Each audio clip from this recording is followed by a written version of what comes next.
Yo la team, j'espère que vous allez bien et que vous avez passé une très bonne journée. On se retrouve ce soir pour le palier 5 de la montante. Déjà, 4 pronostics sont passés dans la montante pour ceux qui nous rejoignent sur la chaîne. Je le répète, premier palier, vendredi dernier, le but d'Icardi contre le LOSC, ça passe, victoire 2-0 du PSG, but d'Icardi, le palier 1 passe. Le deuxième palier, j'étais parti sur Manchester City, Chelsea, les deux équipes marquent. 2 buts 1 pour City, le deuxième palier est donc passé. Le troisième palier, c'était mardi en Ligue des Champions. Real Madrid, Paris Saint-Germain, Real ou nul, coté 1,42 qui passe également 2 buts partout entre les deux équipes.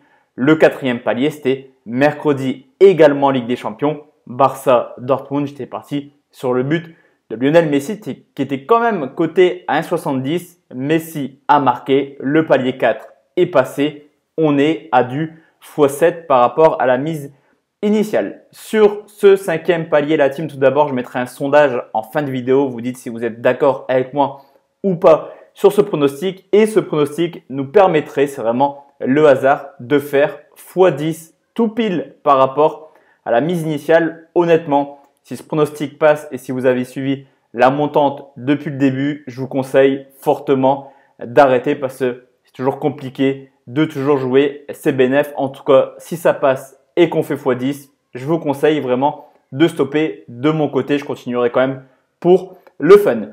Donc, le cinquième palier, la team, c'est direction la France et la Ligue 1. C'est le LOSC qui reçoit Dijon, le 10e qui reçoit le 17e. Mais pas de panique pour les Lillois, seulement 3 points de retard sur le 4e Bordeaux. C'est une Ligue 1 extrêmement serrée. Lille est toujours dans le bon wagon pour aller en Coupe d'Europe l'an prochain.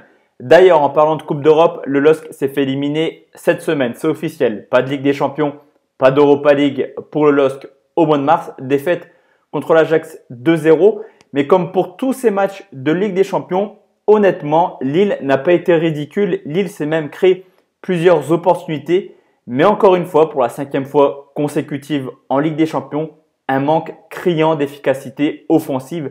Lille s'est créé 2 grosses actions sans marquer. Dans le jeu, c'est pas mauvais vraiment, mais les résultats ne sont pas là en Coupe d'Europe cette année. La forme du LOSC est également assez inquiétante en Ligue 1. Une seule victoire en 5 matchs. Il reste également sur 2 matchs de suite sans marquer le moindre but, que ce soit au Parc des Princes pour une défaite 2-0, mais également à domicile contre Metz sur le score de 0-0. Mais Lille reste tout simplement la seule équipe, encore une fois, invaincu en Ligue 1 à domicile. 5 victoires, 2 matchs nuls, déjà 14 buts marqués, une moyenne de 2 buts par match à domicile. Et le LOSC est très bon offensivement en Ligue 1 à domicile, mais également très bon défensivement. Seulement 4 buts encaissés. Demain, Galtier aura le choix offensivement. Osimhen, Bamba, Ikoné et Araujo sont tous les 4 des potentiels titulaires.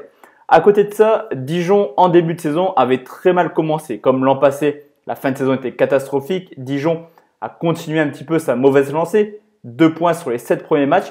Mais Dijon, petit à petit, se reprend à force de gagner à domicile, d'aller chercher 1 point à l'extérieur. Dijon est 17e et reste également dans son objectif qui est clair pour eux, c'est le maintien. Dijon est plutôt pas mal en ce moment, mais à l'extérieur, c'est une équipe en grande difficulté. Une victoire, un nul pour déjà 5 défaites, une équipe qui a beaucoup de difficultés à marquer, 19e attaque du championnat avec seulement 3 buts marqués en 7 matchs. Pour le LOSC, clairement, l'objectif, c'est la Ligue 1, la Coupe d'Europe, c'est fini. Je vous l'ai dit, dans les confrontations entre Lille et Dijon, il y a une grosse tendance tout de même sur les 8 matchs, que ce soit à Lille ou à Dijon. 6 victoires pour Lille, 1 match nul, 1 défaite, d'ailleurs à domicile. Lille reste tout simplement sur 4 victoires de suite contre Dijon. Lille est en méforme, certes, mais je pense que c'est vraiment ce genre de rencontre qui pourrait permettre aux Lillois de se relancer et de repartir dans un objectif de top 5 en fin de saison.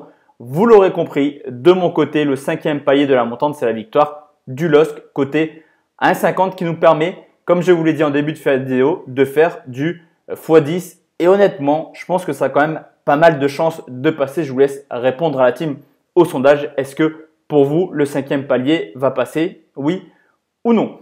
De notre côté, la team, on se retrouve ce soir à 20 h pour la vidéo classique des pronostics sportifs. Si le pronostic du palier 5 passe vidéo pour le palier 6 demain soir sur les coups de 22 h en espérant réellement que le LOSC s'impose donc à domicile contre Dijon. À tout à l'heure la team, 20 h et pour les autres, bonne soirée et à demain peut-être si le palier 5 passera sûrement. Ciao ciao la team.